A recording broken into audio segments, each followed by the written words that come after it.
Bonjour à tous, avec l'aide de Dieu, nous allons étudier le Rambam, le troisième chapitre des lois de Gerushin du divorce. Comme nous l'avons déjà appris, le get doit être écrit lishma, c'est-à-dire à l'intention, que ça soit un get à l'intention de Rouven par exemple, qui va divorcer par exemple Rachel. Sur ça, le Rambam nous dit dans Perik Shlishi Halacha Aleph que Kol get shenirtav shelo l'shema isha megaresh. Tout acte de divorce qui n'a pas été écrit pour la personne qui va divorcer, pour Rouven qui va divorcer Rachel, ou le Shama Isha, si le get n'a pas été écrit spécialement pour divorcer Rachel à Midgareshet, et no get, ce n'est pas un get qui est kasher. Keitzad, comment ça? Sofer chez Katav get le Lamed, s'il y avait un sofer inscrit qui était en train d'écrire un get pour enseigner à ses élèves comment on écrit un get, au Leit Lamed, ou bien pour que lui-même s'habitue à écrire un get. Ou Baal, le mari, il arrive pendant que le get il est en train de faire ses expériences. Et il s'avère, ou Matzah, que Shem Shenirtav Begetze Tishmo. Il dit, waouh, regarde, dans l'essai que tu es en train de faire là, il y a écrit Rouven. Moi, je m'appelle Rouven. Waouh, Veshem Aisha Keshem Ishto. Le nom de la femme que tu as écrit ici dans le get, c'est Rachel comme le nom de ma femme. Veshem Aïr Keshamiro. Le nom de la ville, Yerushalayim, par exemple. C'est comme le nom de ma ville, j'habite à Yerushalayim. Super. Ou Netalo. Le mari donc prend ce get, il le donne à sa femme. Et no get, ce n'est pas un get, parce que le get n'a pas été écrit pour le mari qui va divorcer, pour la femme qui va être divorcée.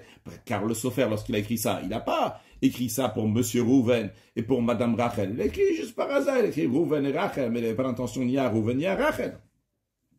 Halachabet, yater alze, le Ram nous dit allons encore plus loin, pas seulement comme on vient de dire, le cas dans l'Acha Aleph, que l'acte de divorce, il a été écrit, c'était même pas pour un divorce, ni pour Rouven, ni pour Rachel, mais encore plus que ça.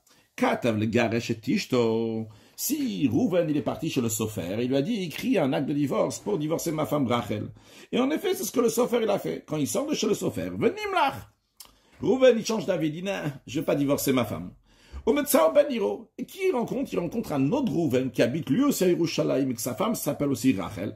Et l'autre Rouven, il lui dit, regarde, Shmi Keshimcha, je m'appelle comme toi, je m'appelle Rouven aussi, Veshamishti Keshamishtercha. Ma femme Rachel s'appelle comme ta femme Rachel. Donc le deuxième Rouven, il a pris le gars du premier Rouven, et il a divorcé sa femme Rachel. Et no get, c'est pas un acte de divorce. Bien que le get, il a été écrit pour la notion de divorce. Il y a ici le lishma du divorce. Mais ça n'a pas été écrit pour Rouven et pour ce Rouven et pour cette Rachel-là. C'était pour un autre Rouven, pour une autre Rachel. Halacha Gimel, allons encore plus loin dans le lishma. Yater alze. Mish yeshosh tenashim sheshmotem shavim. Quelqu'un qui a deux femmes qui s'appellent les mêmes. Rouven, il est marié avec une Rachel et une deuxième Rachel. Il y a Rachel la grande, Rachel la petite, par exemple. Il est parti chez le sofer, chez le scribe. Il lui a dit, écris-moi un get. Je veux divorcer Rachel la grande. C'est-à-dire, il veut divorcer une des deux femmes. Venimlach. Et après, quand il sort de chez le sofer, il change d'avis. Il dit, non, je ne vais pas divorcer la grande. Là, je vais divorcer la petite Rachel. En effet, il donne l'acte de divorce à la petite Rachel, à la deuxième Rachel. C'est vrai que l'acte de divorce a été écrit pour Rouven.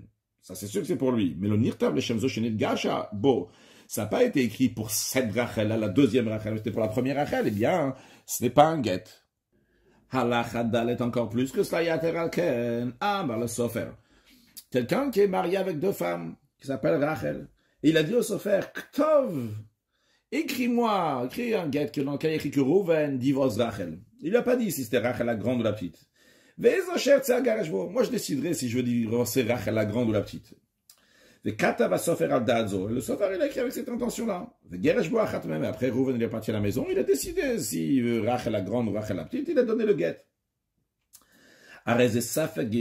C'est un doute. Est-ce que c'est considéré un divorce? C'est la raison pour laquelle cette femme-là, Rachel, qui a reçu ce get, elle ne pourra pas se marier à quelqu'un d'autre, parce que peut-être c'est pas un bon get, mais d'un autre côté, elle sera déjà interdite toujours à la Kihuna à un Kohen, parce qu'elle est considérée qu'elle a été divorcée, c'est-à-dire même si de Rouven il va mourir, elle ne pourra pas se marier avec un Kohen, parce que peut-être c'est considéré un get. Le Ram rajoute encore une chose. Dans un cas où quelqu'un a écrit un get, ça n'a pas été fait pour Rouven, ça n'a pas été fait pour Rachel, en tout cas ça n'a pas été fait comme il fallait, il manquait le lishma. Même si après il va repasser le stylo, la plume, sur tout le get, donc il va le réécrire, donc il va faire un ktav sur un autre ktav, une écriture sur l'autre écriture, la deuxième écriture qui est dessus, et l'ishma, et avec l'intention de Reuven, avec l'intention de Rachel. Malgré cela, Einoget, ce n'est pas un acte de divorce qui est valable, parce que ce qu'on considère, c'est le premier ktav, la première écriture, celle qui était sur le papier, sur le parchemin. Halachahe, Mishekatav get le garash et tishto. Reuven qui a écrit un get pour divorcer sa femme Rachel, tout était bien, tout était dans les règles, venimlach velo gersha. Et il a changé d'avis, et il n'a pas divorcé. Suite à cela, Venitiachadima, il s'est trouvé seul avec elle, donc ce qu'on appelle le Yichud, Achashek Tavola, après qu'il a écrit, eh bien, si plus tard après, il veut la divorcer, il ne faut pas qu'il va utiliser le même get. Si malgré ça, il a utilisé ce get-là, ce get qu'on appelle un get ancien, il a divorcé avec. A raison me gorachet. Elle est quand même considérée divorcée. Vetina, c'est bon, lechatchila peut même se marier avec. Lechatchila a priori. Sharen nirtav lishma, parce qu'il a été écrit pour Reuven, pour Rachel. Varenatan la atabeidim, et maintenant, même plus tard, il a donné devant des témoins qu'il est comme il se doit. C'est-à-dire que même s'il avait écrit ça, donc, au mois de Kislev cette année, et que finalement il a donné seulement au mois de Cheshvan l'année prochaine, eh bien, le get, c'est un bon get. Il a été écrit de la part de Reuven, pour Rachel. Il a été daté, il a été donné devant des témoins, donc tout est bon. Maintenant, quel est le problème? Pourquoi de base, on dirait que ça serait interdit? Alors, le Ram dit, pourquoi le Khatrila, on dit que, a priori, il ne doit pas divorcer avec cet acte de divorce? La raison, elle est Gzeira Shemayom ou Gita Kodem Lunad, de peur qu'on va dire que l'acte de divorce était avant son fils. C'est-à-dire, s'il a écrit en Kislev cette année, il lui donne seulement en Cheshvan l'année prochaine, et entre-temps, donc, il était avec elle. Imaginons, donc, cette femme-là, à Kislev, elle a conçu, et 9 mois plus tard, elle va avoir un enfant, et après, en Cheshvan, il va lui donner le get, mais sur le get, il y a écrit la date de Kislev. Alors, les gens qui ne connaissent pas les détails de l'histoire, ils vont dire, tiens, Reuven a divorcé Rachel au mois de Kislev. Et qu'est-ce qu'il savait? Il savait qu'il y a un enfant ici qui est né après, alors que ce n'était pas dans un contexte de mariage entre Reuven et Rachel, vu qu'elle était déjà divorcée de Reuven. Et donc ils vont dire que l'enfant, il est pas goum, il a un défaut, il n'est pas né dans un contexte de mariage, alors qu'en vérité, il est oui né dans un contexte de mariage, vu que le get a été donné seulement l'année prochaine en Cheshvan. Halacha Vav, Amar le Sofer, si Reuven il a dit au scribe, Kto get li plonit, écrit un acte de divorce à telle femme. Cette femme-là, c'est pas sa femme, c'est-à-dire, lui, il est célibataire, ou bien il est marié avec d'autres femmes, il a l'intention de se marier avec Rachel. Quand il a l'intention de se marier avec Rachel, c'est-à-dire qu'il va faire les kiddushin, même les kiddushin, il n'a pas fait. Il ne sait même pas ce qu'on appelle le fiancé, même la première étape du mariage, il n'a pas fait. Il n'a rien fait, aucun rapport avec Rachel. Il dit, regarde, Rachel là-bas, écris-moi un gars pour elle. Je ne suis pas marié avec elle, aucun rapport. Milkshe Saena, quand je me marierai avec elle, Agashenabo, je vais divorcer Rachel avec ce guet-là. Venirtam, le Sofer, il a écrit. Ounessa, en effet, il a marié. Vegashavo, après, il a divorcé avec ce guet-là qui a été écrit avant même le fiançailles. Et nos guettes, c'est pas un acte de divorce. Pourquoi? Parce qu'au moment où il a écrit cet acte de divorce, il ne pouvait pas la divorcer. Et pour pouvoir divorcer, il faut être marié. Il s'avère, c'est comme si qu'il avait écrit cet acte de divorce-là, alors que c'était pas pour un acte de divorce. Et il faut que ce soit les Shem Girouch, il faut le Lishma ici. Il est manquant et lui, il pouvait pas écrire ça pour un divorce. Il pouvait pas divorcer. Aval Amarlo, si Reuven, il a dit au Sofer, au scribe, Ktov Otolar Roussati, écris-moi cet acte de divorce pour Rachel, avec laquelle je me suis déjà fiancé, mais je me suis pas encore marié. C'est vrai que j'ai fait la première étape du mariage, les Eirussin, les Kiddushin, mais non pas la deuxième étape, le Nisuin.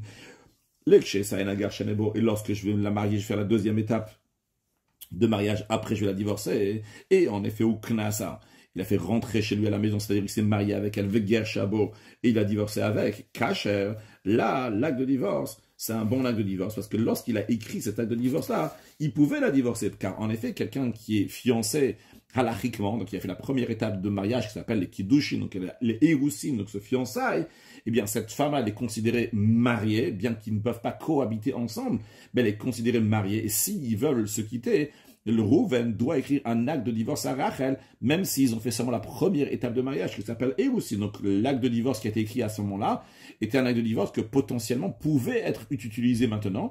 Donc en effet, quand plus tard il va se marier et passer à la deuxième étape de mariage, il pourra utiliser cet acte de divorce. Avant de continuer, rappelons la notion de Yiboum. Lorsqu'il y a des frères, par exemple Rouven et Shimon, Rouven, il est marié avec Rachel. Rouven, il est mort sans avoir d'enfant. La Torah, elle dit que Shimon, le frère de Rouven, doit se marier avec Rachel. Alors, Shimon, il est appelé le Yabam, Rachel est appelée la Yebama, et le mariage entre Shimon et Rachel s'appelle le Yiboum. Maintenant, imaginons que Rouven, il est mort le premier jour du mois, et Shimon, il ne s'est pas encore marié avec elle, alors qu'on est le 15e jour du mois. Dans cette période-là, qui est entre la mort de Rouven et le mariage de Shimon avec Rachel, elle est appelée une Yebama. Elle n'est pas encore mariée à Shimon, mais potentiellement, elle est mariée à Shimon. En tous les cas, quoi qu'il arrive, elle est liée avec Shimon.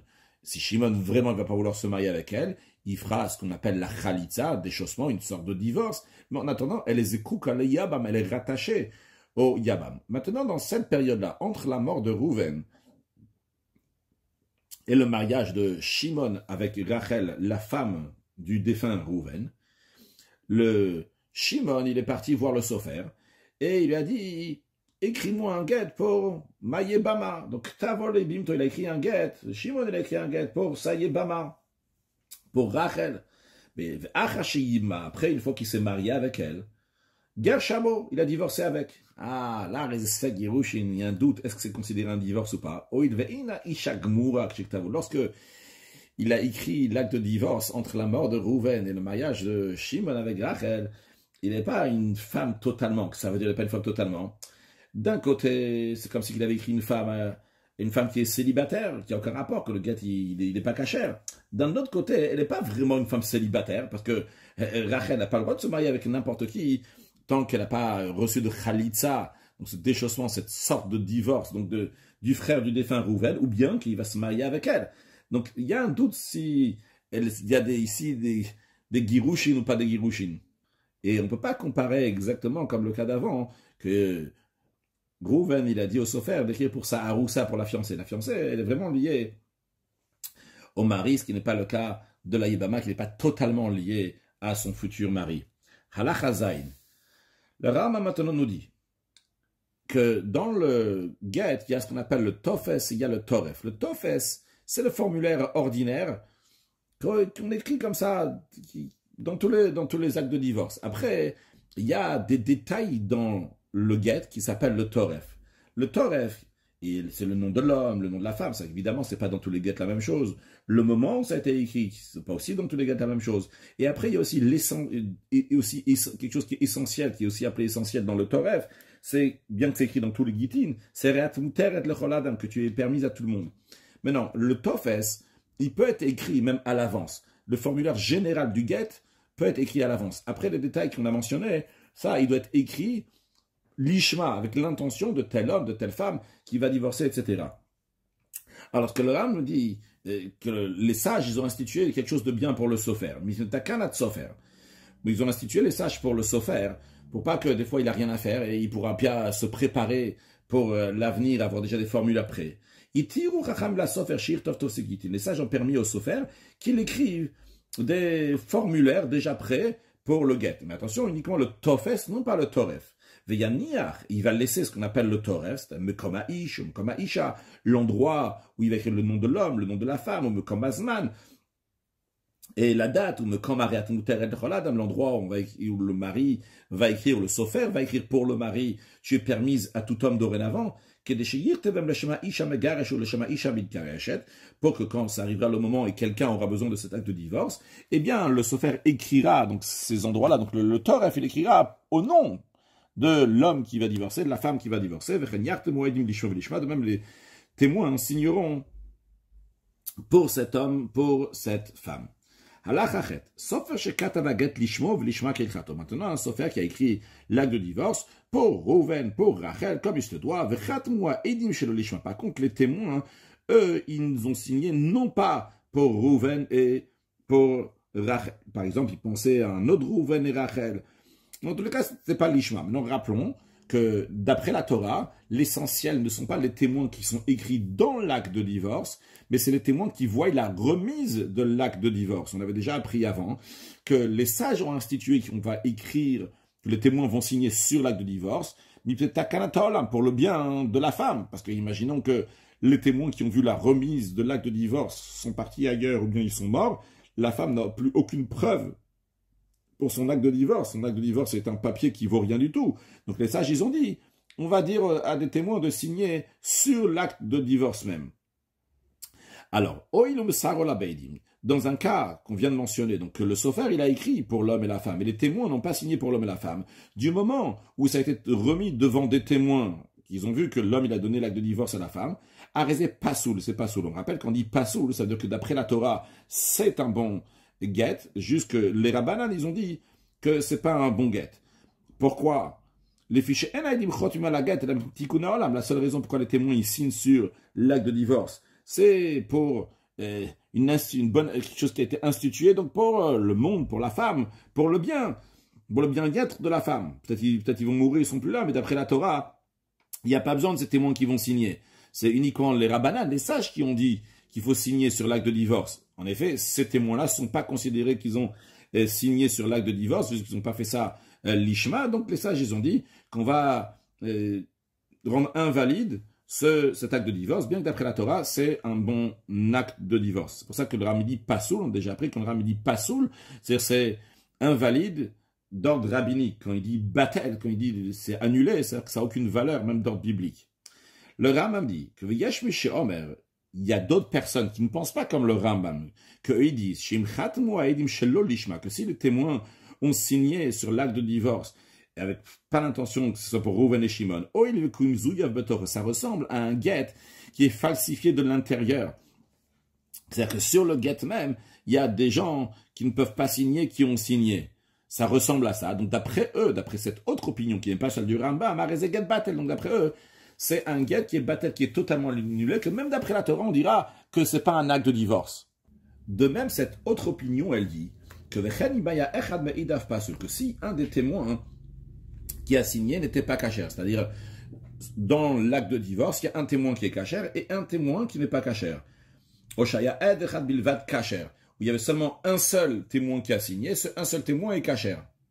D'après eux, ils disent que même si cet acte de divorce, il va être remis à la femme devant deux témoins, Arezé Batel, cet acte de divorce est totalement annulé, il n'a aucune valeur même d'après la Torah parce qu'il est considéré falsifié de l'intérieur. Parce qu'on avait déjà appris que quand c'est falsifié à l'intérieur, c'est encore pire que s'il n'y a pas de témoins. S'il n'y a pas de témoins du tout qui sont signés, mais ça a été remis devant des témoins, c'est bon. Mais s'il y a des témoins qui ne sont pas cachers, c'est mezouyaf mitochos, c'est falsifié de l'intérieur. On avait appris que c'est problématique. Alors eux, ils disent que c'est la même chose ici. Lorsque nous avons deux témoins qui ont signé, et ils n'ont pas signé l'ishma pour Rouven et Shimon, ou bien qu'il y avait un des deux qui n'était pas caché, ou bien qu'il y a un seul qui est caché mais qui a signé dessus, ils disent que c'est un gars qui est battu, qui est totalement annulé. Et le Rambam dit non, il n'est pas d'accord. Lui, il pense, Rambam velo Yirael et Davarze. Il dit, je ne pense pas comme eux. Et là, qui mezouyaf. Je pense que c'est considéré comme falsifié. Mais le mezouyaf vadaï, mais pas falsifié à 100%. Mais vu que cet acte de divorce a été donné, remis à la femme devant des témoins qui sont cachés, pas sous le d'après le Rambam, il dit c'est pas comme les autres qui disent que c'est batel, que cet acte de divorce il est annulé, mais le Rambam dit qu'il considère que cet acte de divorce il est pas caché uniquement d'ordre rabbinique. Alors la tête, Hamevi get, quelqu'un qui a pour mission d'amener le get, par exemple, de Yerushalayim à Lod, et sur le chemin, il a perdu cet acte de divorce au Metzao, et après un moment, il retrouve cet acte de divorce, en effet, Rouven, il divorce Rachel. Alors, est-ce qu'il peut l'amener à Rouven pour que Rouven il va divorcer Rachel? Oui ou non? Est-ce que c'est le même acte de divorce qui a été écrit de base de la part de Rouven pour Rachel, ou peut-être c'est un autre acte de divorce? Alors ça dépend. S'il a perdu cet acte de divorce dans un endroit où les caravanes ne passent pas, c'est-à-dire où il n'y a pas des passants, même s'il a trouvé très longtemps après, mais ce n'est pas un endroit où il y a des passants, on présume que l'acte de divorce qu'il a perdu il y a longtemps, c'est celui qu'il a trouvé maintenant, parce qu'il n'y a personne qui passe là-bas. Donc, Vetit Kareshbo, cet acte de divorce peut être utilisé de la part de Rouven pour divorcer Rachel, parce qu'il a été écrit l'Ishma, en effet, de base pour ce Rouven et cette Rachel. Mais non, si cet acte de divorce il a été perdu dans un endroit où il y a des passants, s'il a retrouvé tout de suite après qu'il a perdu, il y a des gens qui sont passés, mais il n'y a personne qui s'est attardé dans cet endroit là-bas où il a perdu. Ou bien qu'il a perdu, il a retrouvé plus tard dans l'ustensile dans lequel il avait mis. Et en plus, lorsqu'il va plier, il va rouler cet acte de divorce et il va le revoir, il va le reconnaître visuellement en fonction de la longueur et la largeur, comment il était emballé, sa taille, par exemple, j'ai 5 cm sur 30 cm par exemple. Alors dans ces cas-là, il garde sa cachou, le fait qu'il était caché, et il peut divorcer la femme avec. Halachayut qui vient à la suite de ce qu'on est en train de dire. Que si il a perdu le guet dans un endroit où il y a des gens qui passent. Et dans cet endroit-là, lui, il a perdu un acte de divorce sur lequel il y a écrit Rouven et Rachel. Et il sait que c'est Rouven qui a écrit ça pour Rachel, c'est écrit l'Ishma. Mais à l'endroit où il a perdu, c'est un endroit où il y a des passants qui passaient là-bas. Et il y a quelqu'un d'autre qui s'appelle aussi Rouven, et sa femme s'appelle Rachel. On craint que le guet qu'il a trouvé, c'est peut-être de l'autre Rouven qui a voulu divorcer sa femme, qui est Rachel. Oh, il va avoir Adam Sham, du moment où il y a quelqu'un qui passe, même s'il y a personne qui s'est attardé, il va falloir Shelosha. Aussi, malgré ça, le premier Rouven, il a divorcé sa femme Rachel donc, en pensant que c'est le guet initial. A raison, ça fait que c'est un doute. Est-ce qu'il est divorcé ou pas? Parce que peut-être, ça appartient au deuxième Rouven, deuxième Rachel. Avalim lo avar Adam Sham. Mais si il y a personne qui est passé depuis le moment qu'il a perdu le guet jusqu'à qu'il a trouvé, a raison, dans ces cas-là, il garde donc sa cache-route qu'il est cachère, ce guet, il est valide. Même si il y a deux personnes qui s'appellent Rouven, deux personnes qui s'appellent Rachel, qui sont mariées en couple Rouven et Rachel, on considère donc que c'est au premier Rouven et Rachel. Halacha Yudalef. Dans un cas que Ayala Edim Baget Siman Mouvak, si les témoins, ils avaient dans le guet un signe distinctif qui est très précis, qui comme par exemple, chez Amr, ils ont dit Nekev Yeshbo Betzad Od Plonit, à côté de telle lettre, il y a un petit trou comme ça dans le guet.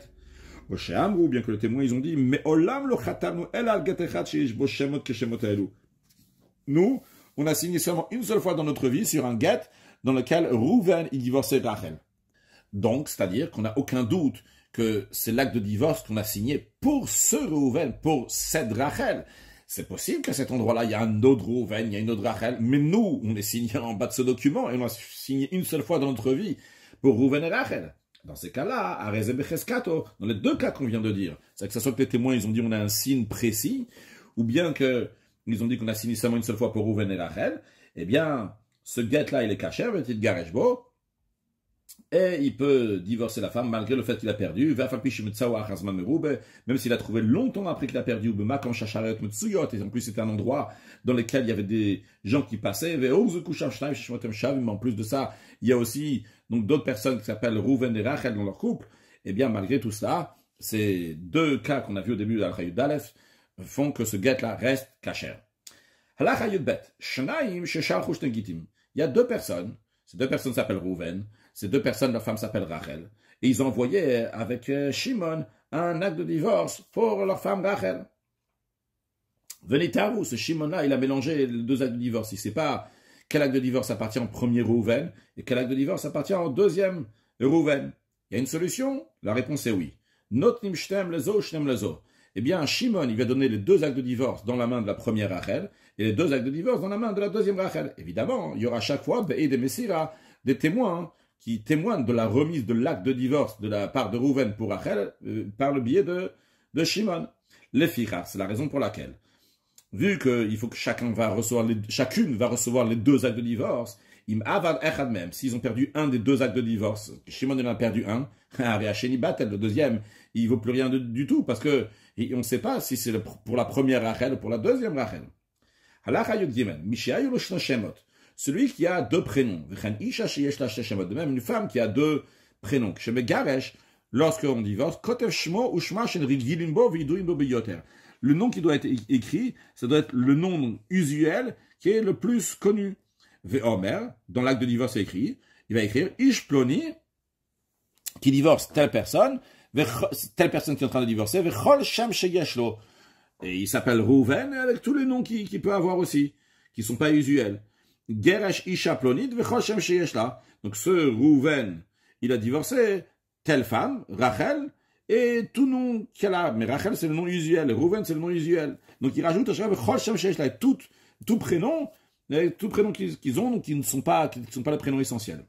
Maintenant, vient Katav Chanichato. S'il a écrit le surnom, Vachanichata, ou son surnom à elle, Kasher, c'est aussi valide, ça passe. Halacha Yudalet. Katav Hashem she'inam yiduim bo biyoter. Si, dans l'acte de divorce, il a écrit le prénom qui n'est pas le plus connu. Vekata, mais il a rajouté en plus d'écrire donc le deuxième prénom qui n'est pas usuel, il a écrit Kol Shem Sheyeshlo. Et tout nom qu'il a, alors que quand il dit Kol Shem Sheyeshlo, tout le nom qu'il a, ça c'est le nom qui est le plus connu, comme Rouven Rachel. Eh bien, Rezesfat Gerushin, c'est un doute. Est-ce que les Gerushin, ils sont valables ou pas? Maintenant, dans un cas que Shina Shmo Shma, si dans le get, il a changé le nom du mari ou le nom de la femme, il n'a pas écrit bien comme il fallait, comme par exemple, s'il a écrit Avram à la place de Avraham, ou de même Shem Iro, Shem Ira, s'il a changé le nom de sa ville ou bien le nom de la ville de la femme, il n'a pas écrit comme il fallait, que par exemple, ici on peut voir donc l'exemple de Tunis, qu'il a écrit comme ça, Tav Nun Samer, à la place d'écrire Tunis, Tav Vav Nun Yud Samer, donc c'est un exemple qui ramène dans la halakha. Eh bien, Aval Beshe Katav Chol Shem Sheyesh, bien qu'il a écrit pour la personne, pour la ville, tout le nom qu'il y a, Chol Shem Sheyesh là, et tout nom qu'elle a, et no get, ce n'est pas un acte de divorce, c'est pas kasher. Halakha Tetvav.